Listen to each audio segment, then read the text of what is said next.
Good morning all of you. This is Manu Jangal. Welcome you to the online YouTube channel of Achiever Classes. Today we will solve 25 important questions for the AMN external examinations. So here the first question. An object in simple harmonic motion is at its maximum displacement. Which of the following quantities is at maximum? ठीक है, option first acceleration, velocity, frequency या kinetic energy. देखिए अगर एक object है, एक body है, एक बॉब अपन कंसीडर करते हैं, ठीक है, इसकी मैक्सिमम डिस्प्लेसमेंट मीन पोजीशन ये है, मैक्सिमम डिस्प्लेसमेंट मान लेते हैं कि यहाँ जाके इसका मैक्सिमम डिस्प्लेसमेंट हो रहा है, ठीक है. तो इस कंडीशन में, इस केस पे वेलोसिटी जो होगी वो क्या होगी, जीरो हो जाएगी. मैक्सिमम पोजीशन पे वेलोसिटी बराबर क्या हो जाएगी, v बराबर zero.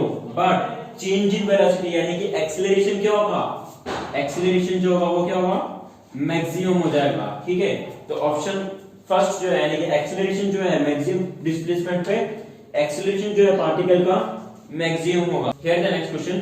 The ratio of the numerical values of the average velocity and average speed is always option first unity, second unity और लेस, थर्ड यूनिटी और more and fourth is less than unity. देखिए velocity और speed की अगर अपन बात करते हैं ratio में, तो वेलोसिटी जो है वो डायरेक्शन के ऊपर डिपेंड करती है. ठीक है, डायरेक्शन के ऊपर डिपेंड करती है, जबकि स्पीड जो है वो डायरेक्शन पे डिपेंड नहीं करती है. तो वेलोसिटी जो होती है नेगेटिव भी हो सकती है और पॉजिटिव भी हो सकती है.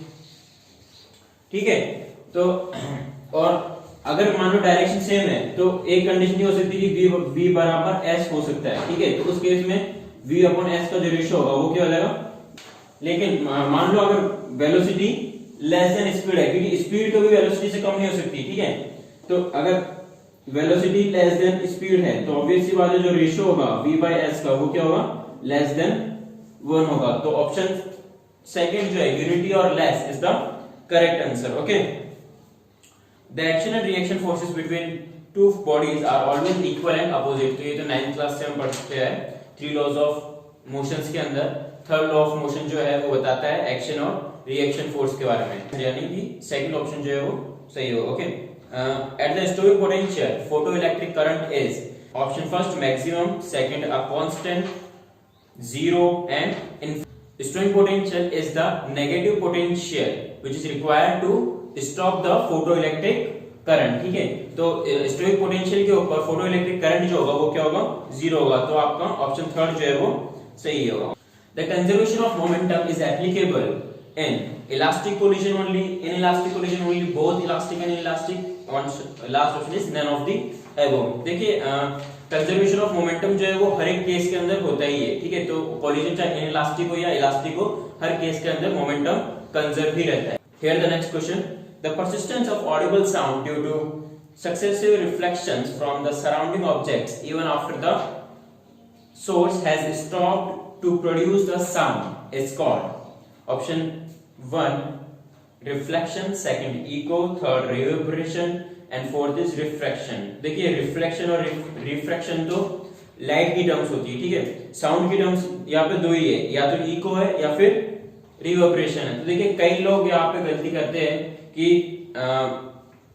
सक्सेसिव रिफ्लेक्शन ऑफ सराउंडिंग्स से सक्सेसिव रिफ्लेक्शंस आती है साउंड की, वो इको नहीं होता है, वो होता है रिवर्बरेशन. जबकि ईगो के अंदर जो है एक पर्टिकुलर डिस्टेंस से साउंड वापस आता है. तो सेकंड ऑप्शन जो है थर्ड ऑप्शन जो है रिवर्बरेशन, वो आपका सही answer. Here the next question. When there are no external force the shape of a small liquid drop is determined by temperature of air, surface tension of the liquid, viscosity of air, density of the liquid. देखिए किसी भी liquid का जो nature जो है वो अपन surface tension से ही determine करते हैं. उसका शेप वगैरह जो है वो सरफेस टेंशन के ऊपर डिपेंड.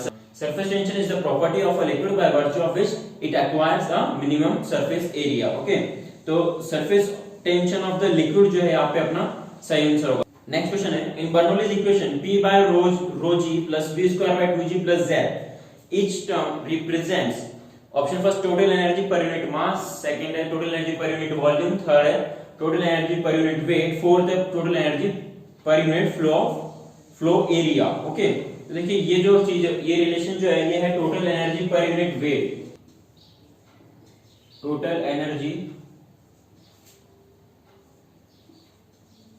पर यूनिट वेट.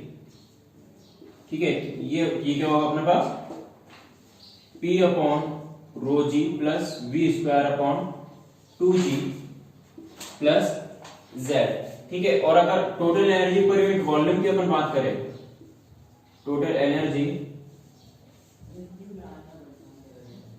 पर यूनिट वॉल्यूम की अगर बात करें तो उसका फॉर्मूला होता है P plus rho g z plus rho b square by 2। Question है, in the expression of the kinetic energy of a rolling disk without slipping, that is k equals to half mv square plus half I omega square, where half I omega square represents the kinetic energy of rotational motion, translational motion, linear motion और oscillatory motion। तो देखिए ये जो expression है k equals to half mv square, k equals to half mv square plus half I omega square, ठीक है। तो ये जो है टोटल काइनेटिक एनर्जी है किसी भी बॉडी की, उस वहां पे हाफ mv स्क्वायर जो है ये है ट्रांसलेशनल एनर्जी,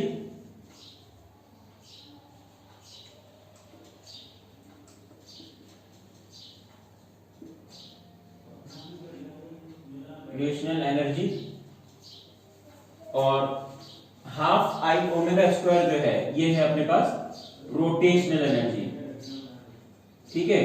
तो रोटेशनल एनर्जी के बारे में पूछ रहा है, मतलब हाफ आई ओमेगा स्क्वायर के बारे में पूछ रहा है, तो ये कौन सी एनर्जी है, रोटेशनल एनर्जी है, ठीक है। तो ऑप्शन फर्स्ट जो होगा अपना करेक्ट आंसर होगा।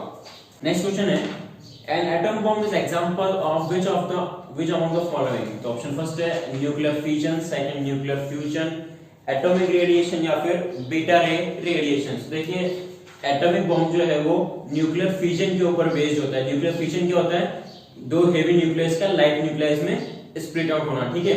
वही अगर अपन हाइड्रोजन बॉम्ब्स की बात करें तो हाइड्रोजन बॉम्ब जो है वो न्यूक्लियर फ्यूजन के ऊपर बेस्ड होता है। तो यहाँ पे आपको एटॉमिक बॉम्ब के बारे में पूछ रहा है तो ऑप्शन फर्स्ट जो है यानी कि न्यूक्लियर फ्यूजन जो है वो आपका करेक्ट आंसर होगा। नेक्स्ट क्वेश्चन है, what is the dimension formula of strain. देखिए स्ट्रेन जो है, स्ट्रेन का मतलब क्या होता है, change in shape upon ratio of change in shape upon original shape, ठीक है। तो ऑब्वियस सी बात है, ऊपर भी अगर मान लेते अब मैं चेंज इन वॉल्यूम लेता हूं अपॉन ओरिजिनल वॉल्यूम लेता हूं तो दोनों क्या हो जाएंगे, है तो वॉल्यूम ही, तो क्या हो जाएगा डायमेंशनलेस, यानी कि स्ट्रेन जो है डायमेंशनलेस क्वांटिटी है, तो इसके डायमेंशंस क्या हो जाएंगे m0 l0 t0, ठीक है। तो फर्स्ट ऑप्शन जो है वही आपका करेक्ट आंसर होगा। ओके, नेक्स्ट क्वेश्चन है, the electric field intensity due to an infinity plane shape is. देखिए एक इन्फिनिटी प्लेन शेप के लिए इलेक्ट्रिक फील्ड का फार्मूला जो होता है वो आपको पता होना चाहिए, E बराबर होता है सिग्मा अपॉन 2 एप्सिलॉन नॉट, ठीक है।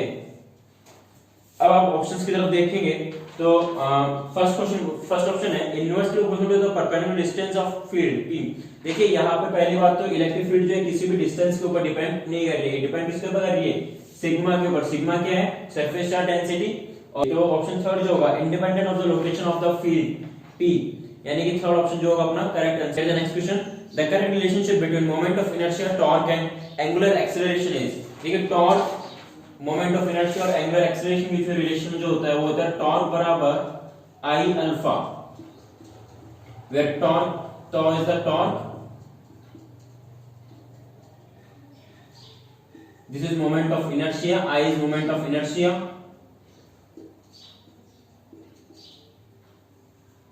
and alpha is the angular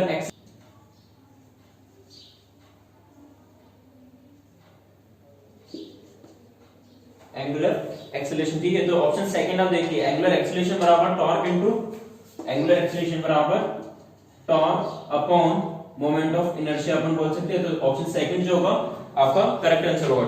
next question है, the angle of projectile is maximum when the angle of projectile is. देखिए रेंज ऑफ प्रोजेक्टाइल का जो फार्मूला होता है वो होता है r बराबर u square sin theta upon sin 2 theta upon g। तो देखिए इसकी वैल्यू मैक्सिमम कब होगी, जब 2 थीटा बराबर क्या होगा 90, यानी थीटा बराबर क्या होना चाहिए 45 डिग्री, ठीक है। तो रेंज मैक्सिमम कब होगी, रेंज जो होगी किसी भी चीज की वो मैक्सिमम कब होगी, जब एंगल जो होगा वो क्या होगा 45 डिग्री होगा। उस केस में आपकी रेंज होगी वो मैक्सिमम होगी, यानी कि ऑप्शन सेकंड जो है वो करेक्ट आंसर है। Next question, in an AC generator acquired with n turns of the same area capital A and total resistance R rotates with frequency omega and a magnetic field B, the maximum value of the EMF generated in the coil is। देखिए generator के अंदर जो EMF generate होता है उसका formula होता है n omega A B। आप इसको नवाब से याद रख सकते हैं, EMF बराबर नवाब, ठीक है। तो ऑप्शन फोर्थ जो होगा वो आपका सही आंसर होगा, NAB ओमेगा। ओके, रेजिस्टेंस के ऊपर जो है EMF यहाँ पे डिपेंड नहीं करता है। नेक्स्ट क्वेश्चन है, what will happen to the capacitance value if the area of the plates of the capacitor is reduced. देखिए पैरेलल प्लेट कैपेसिटर का जो कैपेसिटेंस होता है उसका फार्मूला होता है C बराबर epsilon naught A by D। तो एरिया के डायरेक्टली प्रोपोर्शनल, अगर एरिया रिड्यूस्ड होगा तो कैपेसिटेंस भी क्या होगा, अगर एरिया रिड्यूस्ड होता है तो कैपेसिटेंस की वैल्यू भी क्या होगी, रिड्यूस्ड होगी, ठीक है। तो ऑप्शन सेकंड जो है capacitance value reduces is the correct answer.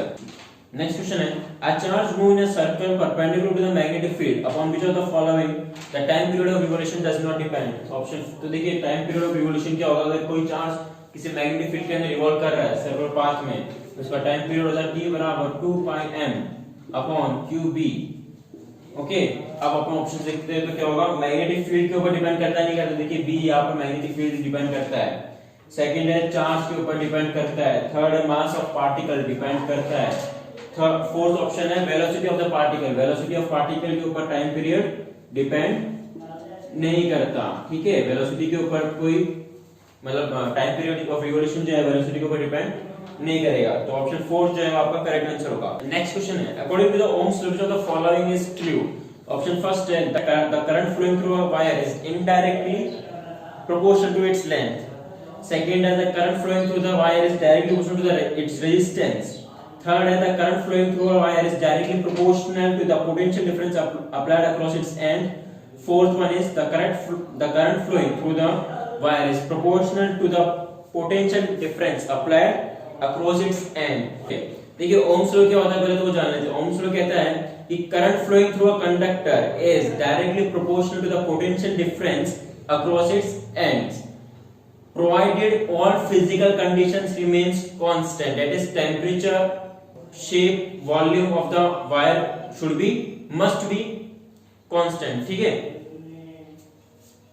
तो ऑप्शन थर्ड जो है the current flowing through a wire is directly proportional to the potential difference applied across its conductor, that is V is proportional to I, V is equals to IR, where R is the resistance which is constant, okay। Next question है, the following is oblique are laws of body radiations, Planck's law, Stephen's Boltzmann law, both of the above and of the, देखिए Planck's law और Stephen's Boltzmann law दोनों ही जो है black body radiations के laws है, ठीक है। तो बोथ ऑफ द अबव यानी कि ऑप्शन थर्ड जो आपका करेक्ट आंसर होगा। नेक्स्ट क्वेश्चन है, zener diode is used in dash region to make it work as a voltage regulator. देखिए ज़ेनर डायोड जो हमेशा रिवर्स बायस के अंदर यूज लेते हैं अपन, ठीक है। तो ऑप्शन थर्ड जो है यानी कि रिवर्स ब्रेकडाउन के रीजन के अंदर ज़ेनर डायोड जो एक वोल्टेज रेगुलेटर की तरह एक्ट करता है, ठीक है।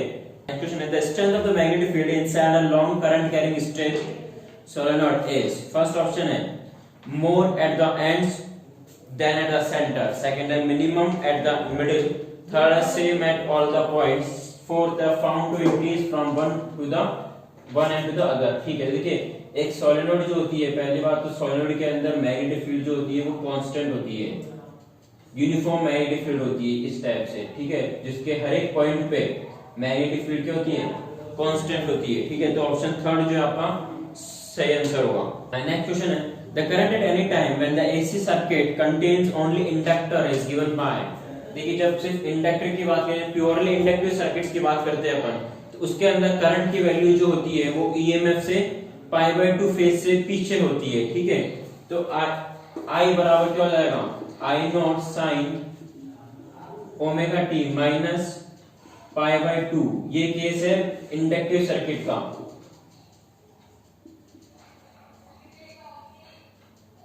Purely inductive circuit, okay, purely inductive circuit का।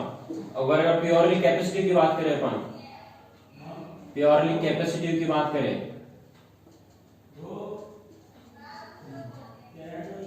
रेजिस्टिव सर्किट की बात करते हैं तो I बराबर हो जाता है I naught sine omega T plus pi by 2। ठीक है, कैपेसिटर के केस के अंदर करंट पाई बाय 2 फेज से आगे रहता है और इंडक्टर के केस में करंट पाई बाय 2 फेज से पीछे की तरफ रहता है। वही अगर रेजिस्टेंस की अपन बात करते हैं, प्योरली रेजिस्टिव सर्किट की बात करते हैं तो I बराबर हो जाएगा I naught sine omega T. ठीक है, फेज डिफरेंस इज 0। ओके, आज के लिए इतना ही। अगर आपको कोई भी डाउट हो, कुछ प्रॉब्लम हो तो आप डायरेक्ट हमसे कांटेक्ट कर सकते हैं। लिंक में हमारा नंबर दिया है, या फिर अचीवर क्लासेस अजमेर के नाम से इंस्टाग्राम पेज फॉलो करिए, वहां पे आप हमें डायरेक्ट मैसेज करके कोई भी डाउट वगैरह पूछ सकते हैं। और एग्जाम्स रिगार्डिंग कोई भी गाइडेंस वगैरह चाहिए हो किसी भी सब्जेक्ट्स में, इंग्लिश, फिजिक्स या मैथ से रिलेटेड, तो आप हमसे डायरेक्ट कांटेक्ट करके पूछ सकते हैं। Thank you so much.